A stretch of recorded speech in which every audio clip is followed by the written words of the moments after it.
وقل رب زدني علما. الحمد لله رب العالمين وبه نستعين. قال الله تعالى في القرآن المجيد والفرقان الحميد: وكذلك يجتبيك ربك ويعلمك من تأويل الأحاديث ويتم عليك وعلى آل يعقوب كما أتمها على أبويك من قبل إبراهيم وإسحاق إن ربك علیم حکیم. یہ سورہ یوسف کی 6 آیت ہے. اس آیت مبارکہ میں اللہ تبارک و تعالی ارشاد فرماتے ہیں کہ اسی طرح تمہارا پروردگار تمہیں نبوت عطا کرے گا، نبوت کے لیے تمہیں منتخب کرے گا، چنے گا، اور تمہیں خوابوں کی تعبیر کا علم عطا کرے گا، اور تم پر اور آل یعقوب پر اپنی نعمتیں اسی طرح اتارے گا جس طرح اس سے پہلے تمہارے ماں باپ پر اور ابراہیم اور اسحاق علیہ السلام پر ہم نے اپنی نعمتیں اتاری. حضرت یعقوب علیہ السلام نے جب حضرت یوسف علیہ السلام سے خواب کو سنا تو آپ نے یہ تو محسوس کیا تھا کہ یہ غیر معمولی خواب ہے اور ایک سچا خواب ہے، اور آپ کو یہ معلوم ہوا کہ اللہ تعالیٰ عنقریب آپ پر اپنی نعمتیں اتاریں گے. تو یہ محسوس کر کے حضرت یعقوب علیہ السلام نے حضرت یوسف علیہ السلام اپنے فرزند کو خوشخبری سنائی، بشارت سنائی کہ میرے بیٹے اللہ پاک تمہیں نبوت کے لیے چنیں گے. اب تو تم بچے ہو، لیکن ایک وقت وہ آئے گا کہ اللہ پاک مقام نبوت کے لیے، منصب نبوت کے لیے تمہارا انتخاب فرمائیں گے. وَكَذَلِكَ يَجْتَبِيكَ رَبُّكَ.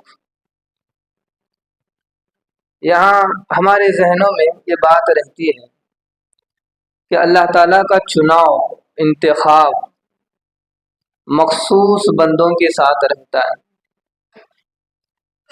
لیکن اللہ کی سنت اور اللہ کا طریقہ یہ ہے کہ اللہ کا انتخاب اور چناؤ بھی 2 طریقے کا ہوتا ہے. ایک چناؤ عام ہوتا ہے اور ایک چناؤ خاص مخصوص لوگوں کے ساتھ ہوتا ہے. مثلا عام چناؤ جیسے اللہ پاک نے ہمیں چنا ہے، اللہ پاک نے ہمیں منتخب کیا ہے، اللہ پاک نے ہمیں نہ جانے ہزاروں کروڑوں لوگوں میں ہمارا انتخاب کیا ہے. ہم اپنے آپ پر غور کریں کہ ہم کتنے خوش نصیب ہیں کہ اللہ نے ہمارا انتخاب فرمایا ہے. کیسے؟ دیکھیں، اللہ پاک نے ہمیں انسان بنایا، اللہ نے ہمیں انسان بنایا، یہ اللہ کی پسند تھی، یہ اللہ کا انتخاب تھا. اللہ نے ہمیں چنا ہے کہ یہ بندے انسان بنیں گے. اگر اللہ چاہتا تو ہمیں اللہ بندر بھی بنا دیتا، بلی بھی بنا دیتا، شیر بھی بنا دیتا. کہ ہم نے کبھی اللہ سے یہ اپیل کی تھی کہ درخواست کی تھی کہ اللہ میں انسان بننا چاہتا ہوں، لہٰذا آپ مجھے انسان بنائیں، اشرف المخلوقات بنائیں؟ ہم نے کبھی نہ اپیل کی نہ درخواست کی، بلکہ اللہ نے اپنی پسند سے ہمیں چنا کہ یہ میرے بندے انسان بنیں گے. ورنہ اللہ ہمیں بندر بھی بنا دیتا، یا کسی اور کوئی دوسری مخلوق ہمیں بنا دیتا، یا کسی کے پاؤں کے ذرات ہمیں بنا دیتا، یا پہاڑ کی شکل صورت میں ہمیں کھڑا کر دیتا. یہ ہمارے لیے کتنی خوش نصیبی کی بات ہے کہ اللہ نے ہمیں چنا کہ یہ بندے اشرف المخلوقات بنے، انسان بنے. یہ اللہ کا چناؤ، اللہ نے ہمیں منتخب کیا. اسی طرح اور آگے بڑھیں، ذرا ہم اپنے آپ کو دیکھیں کتنے خوش نصیب ہیں۔ ایک تو اللہ نے انسان بنایا، انسانوں کے لیے ہمیں چنا۔ دوسرا یہ کہ اللہ پاک نے ہمیں ایمان کی دولت سے نوازا۔ کتنے لوگ ایسے ہیں جو ہم سے مال میں بہتر ہیں، خوبصورتی میں بہتر ہیں، منصب اور عہدوں میں ہم سے بہت زیادہ آگے ہیں، خوشحالی میں بھی آگے ہیں، علم اور فضل میں بھی آگے ہیں، کاروبار میں بھی آگے ہیں۔ یوں سمجھو کہ ہم سے ایک قدم آگے ہی ہیں، لیکن وہ کتنے ایسے لوگ ہیں جو ایمان سے محروم ہیں۔ اللہ نے ہمیں ایمان دینے کے لیے ہمیں منتخب کیا ہے، اللہ نے ہمیں پسند کیا کہ میں ان بندوں کو ایمان دوں، ایمان کی دولت دوں۔ کیا ہم نے اللہ سے درخواست کی تھی کہ مجھے ایمان عطا فرما؟ ہم نے کبھی اپیل نہیں کی، کبھی درخواست نہیں کی۔ اللہ نے ہمیں پیدائشی طور پر ایمان والوں کے گھروں میں پیدا کیا، یہ اللہ کا انتخاب ہے۔ ذرا ہم اپنے آپ پر خوش ہو جائیں، اپنی سعادت سمجھیں کہ اللہ نے ہمیں ایمان کی دولت سے نوازا، اور اللہ نے خود ہمیں پسند کیا ہے کہ یہ میرے بندے وہ ہوں گے میں انہیں ایمان کی دولت سے نوازوں گا۔ ذرا سوچیں کہ اگر اللہ پاک ایمان نہ عطا کرتے، کسی یہود کے گھر میں پیدا کرتے، کسی نصارہ کے گھر میں پیدا کرتے، کسی بت کو ماننے والے کے گھر میں پیدا کرتے، کسی مشرک کے گھر میں پیدا کرتے تو کیا حال ہوتا؟ لیکن اللہ نے ہمیں چنا کہ یہ بندے مسلمان گھرانوں میں پیدا ہوں، اور پھر یہ کہ ہمیں حق تلاش کرنے کی ضرورت نہیں پڑی، ہمیں اللہ کو تلاش کرنے کی ضرورت نہیں پڑی، اس لیے کہ اللہ نے ایسے ماحول ہی میں ہمیں پیدا کیا کہ ہمیں ابتدا ہی سے پتہ چلا کہ اللہ ایک ہے، وہی خالق کائنات ہے۔ جیسے دنیا میں ایسے بہت سے لوگ ہیں جنہیں حق تلاش کرنا پڑتا ہے، زندگی گزر جاتی ہے، پھر کسی عمر میں انہیں پتہ چلتا ہے کہ اللہ ایک ہے، کائنات بنانے والا ایک ہے، اسی کی عبادت کرنی ہے۔ لیکن ہم کتنے خوش نصیب ہیں کہ اللہ نے ہمیں انتخاب فرمایا کہ یہ بندے وہ ہوں گے پیدائشی انہیں ایمان میں دوں گا اور اسلامی گھرانوں میں انہیں پیدا کروں گا۔ کتنی بڑی سعادت کی بات، یہ اللہ نے ہمیں چنا ہے۔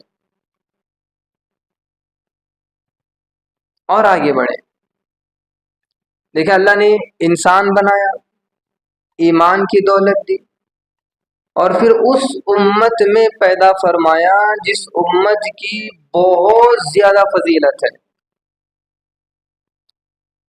اس قدر فضیلت ہے کہ انبیاء علیہ السلام نے اس امت کا حصہ بننے کے لیے اللہ سے دعا فرمائی تھی کہ اللہ ہمیں امت محمدیہ میں پیدا فرما۔ حضرت عیسیٰ علیہ السلام نے دعا کی، اللہ نے آپ کی دعا قبول فرمائی، اور وہ جب دنیا میں آئیں گے تو اسلام پر عمل کریں گے، اسلام کی پیروی کریں گے۔ اب ذرا سوچیں کہ یہ کتنی بڑی نعمت ہے، اور اللہ کا انتخاب دیکھیں، اللہ کی پسند دیکھیں کہ اللہ پاک نے ہمیں امت محمدیہ میں پیدا فرمایا۔ ایسا بھی تو ہو سکتا تھا کہ اللہ نے انسان بنایا، ایمان کی نعمت دی، اور پھر ہمیں حضرت ابراہیم علیہ السلام کی امت میں پیدا فرماتا، حضرت یعقوب علیہ السلام کی امت میں پیدا کرتا، حضرت ایوب علیہ السلام کی امت میں پیدا کرتا، یا حضرت داؤد علیہ السلام، حضرت شعیب علیہ السلام، جتنے پچھلے انبیاء گزرے ہیں ان میں سے کسی امت میں اللہ میں پیدا کرتا۔ لیکن یہ ہماری خوش نصیبی، ہماری سعادت مندی، اللہ نے ہمیں منتخب کیا کہ نہ، یہ بندے میرے محبوب کے امت کا حصہ بنے۔ کتنی بڑی سعادت! اور یہ امت وہ امت ہے کہ اس امت کی فضیلت کو سن کر لوگ حیران ہو جاتے ہیں، اتنی بڑی فضیلت ہے اس امت کی۔ اللہ پاک نے اس امت کو 30 ایسے صفات عطا کیے ہیں جو انبیاء علیہ السلام کے ہیں۔ انبیاء علیہ السلام کی جو 30 صفات ہیں وہ اس امت کو عطا کیے ہیں۔ 10 ایسی نعمتیں جو حضرت ابراہیم علیہ السلام کی صفات تھیں، 10 ایسی نعمتیں جو حضرت عیسیٰ علیہ السلام کی صفات تھیں، اور 10 ایسی نعمتیں جو نبی علیہ السلام کی صفات تھیں. اب یہ اگر ان صفات کا تذکرہ کریں تو بہت لمبا وقت اس کے لیے درکار ہے، لیکن اس کا احساس ہمارے دل میں ہو کہ ہم اس امت کا حصہ ہیں جس کی بہت زیادہ فضیلت ہے، اور یہ اللہ کا انتخاب ہے کہ اللہ نے ہمیں چنا ہے. کبھی تنہائی میں ان نعمتوں پر غور کریں تو پھر اس کا احساس ہوگا کہ ہم کتنے خوش نصیب ہیں کہ اللہ نے ہمیں انسان بنانے کے لیے چنا، ایمان کی نعمت کے لیے ہمیں چنا، اور پھر اس امت کا حصہ بننے کے لیے اللہ نے ہمیں چنا. تو حضرت یعقوب علیہ السلام نے حضرت یوسف علیہ السلام سے کہا وہ کذالک یجتبیک ربک. ابھی عام لوگوں کا چناؤ ہے، خاص لوگوں کا چناؤ یہ ہوتا ہے کہ حضرت یعقوب علیہ السلام اپنے بیٹے سے کریں کہ میرے بیٹے ایک وقت وہ آئے گا کہ اللہ پاک تمہیں چنیں گے منصب نبوت کے لیے، مقام نبوت کے لیے اللہ پاک تمہیں چنیں گے. آگے دیکھیں اللہ تعالیٰ ارشاد فرماتے ہیں کما اتمہا علی ابویک من قبل ابراہیم و اسحاق. اللہ کہہ رہے ہیں کہ ہم آپ پر اپنی نعمتیں اسی طرح پورا کریں گے جیسے ہم نے اس سے پہلے آپ کے والدین پر حضرت ابراہیم اور حضرت اسحاق علیہ السلام پر اپنی نعمتیں مکمل کی. یہاں ایک بات سمجھنے کی ہے، آبا و اجداد کا معزز ہونا، آبا و اجداد کا معزز ہونا یہ آنے والی نسل اور اولاد کے لیے باعث عزت ہوتا ہے. آبا و اجداد کا معزز ہونا، ان کا نامی ہونا اور ان کا نیک ہونا یہ آنے والی نسل کے لیے باعث فخر ہوتا ہے. اب دیکھیں کہ جنگ آزادی کے موقع پر جن لوگوں نے کفر کا مقابلہ کیا، انگریزوں کا مقابلہ کیا، جہاد کیا اس ملک میں، آج ان کی نسلیں اپنے آبا و اجداد پر فخر محسوس کرتے، اور آج بھی ہم ان کی نسلوں کو فخر کی نگاہ سے دیکھتے ہیں کہ یہ وہ لوگ ہیں کہ ان کے آبا و اجداد نے اس ملک کو آزادی دلائی انگریز کے ظلم سے، اور جہاد میں حصہ لے کر انہوں نے اس ملک کو آزاد کرایا. تو آبا و اجداد کا معزز ہونا یہ اولاد کے لیے باعث فخر ہوتا ہے. جیسے نبی علیہ السلام نے غزوہ حنین کے موقع پر آپ نے کہا انا النبی لا کذب وانا بن عبد المطلب.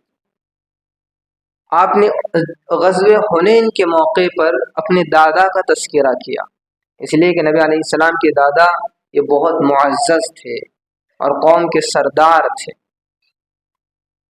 اسی طرح آپ دیکھیں کہ حضرت یوسف علیہ السلام کے آبا و اجداد سارے انبیاء ہیں، سارے انبیاء.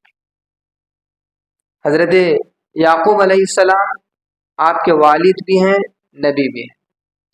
حضرت اسحاق علیہ السلام آپ کے دادا بھی ہیں اور نبی بھی ہیں.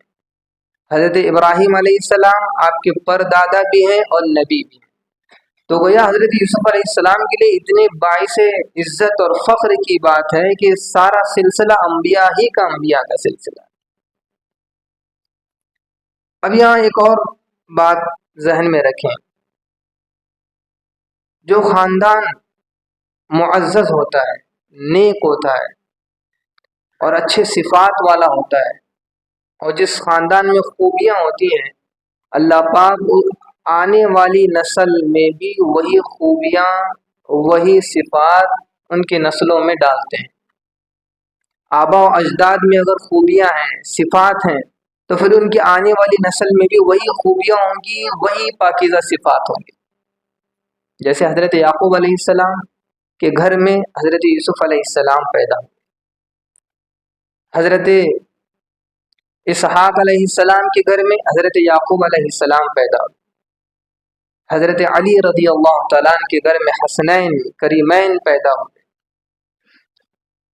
عبداللہ ابن مبارک آپ کے والدین بہت نیک تھے، بہت نیک تھے، تو اللہ پاک نے آپ کو اولاد بھی وہی اتنی ہی بہترین عطا کی. عبداللہ ابن مبارک بہت بڑے آدمی گزرے.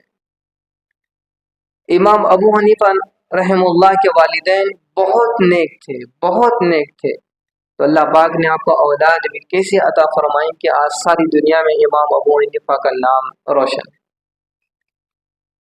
تو آبا و اجداد میں اگر خوبیاں ہیں تو وہ خوبیاں اللہ پاک ان کی نسلوں میں بھی آگے بڑھاتے ہیں۔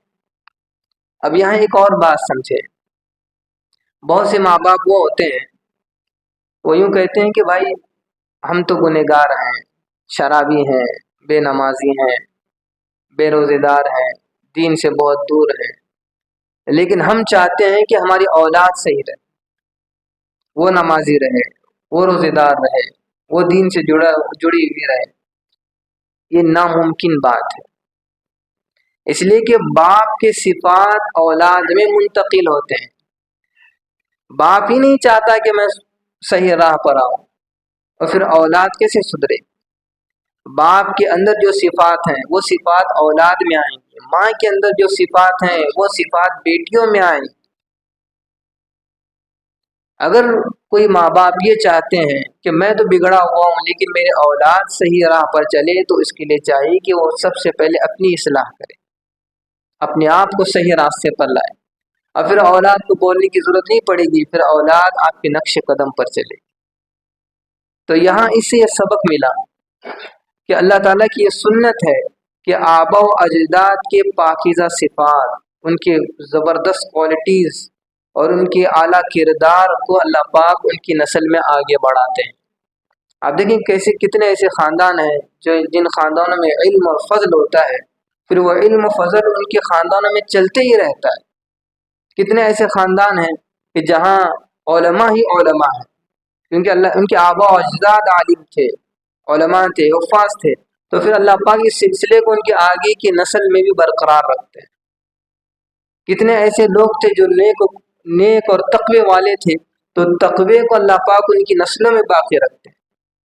تو یہاں ہمیں یہ سبق ملتا ہے کہ اگر ہم آنے والی نسلوں کو دین پر باقی رکھنا چاہتے ہیں تو پھر والدین کی ذمہ داری ہے کہ وہ خود دین پر جمے رہیں۔